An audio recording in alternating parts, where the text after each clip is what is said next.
Mon passage à l'école Les Palettes, il a débuté en 66, où je suis rentré en deuxième enfantine. Alors là, j'ai des amis de notre classe. C'était en 65.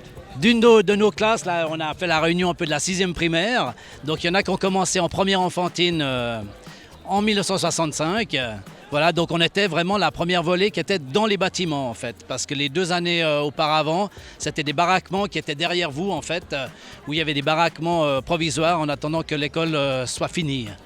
Donc voilà, alors l'anecdote, il n'y en a pas vraiment, on se rappelle de quelques profs, d'ailleurs 2 qu'on a vus ce matin, mademoiselle Nicolas de l'époque et madame Gilgun, 3e et 4e primaire.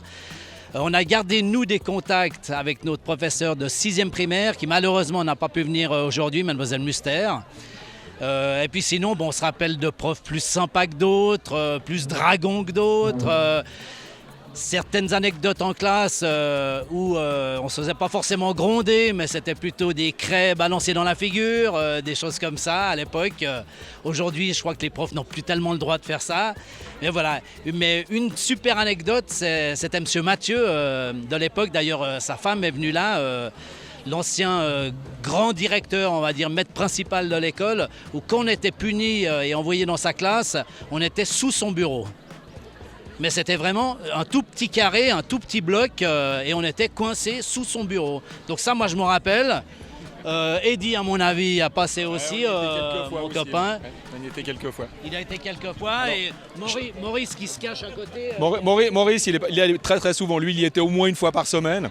Mais l'anecdote, c'est qu'on était vraiment sous le bureau. Mais ça, c'est vrai, hein, c'était le petit carré, on était sous le bureau.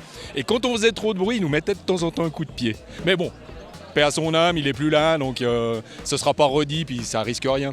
Mais le souvenir des craies de mademoiselle Muster, pour pas la nommer, avec les nouveaux tableaux, ça va être difficile, hein, parce que c'est tout électronique. Mais à l'époque, quand il y en a un qui s'endormait, elle nous réveillait en nous lançant des craies. Elle était d'une précision diabolique, elle nous ratait jamais. Et quand on n'était pas réveillé, elle passait à l'éponge. Donc elle nous lançait l'éponge. Voilà, c'était un autre temps, mais on a bien survécu, hein. On a supporté.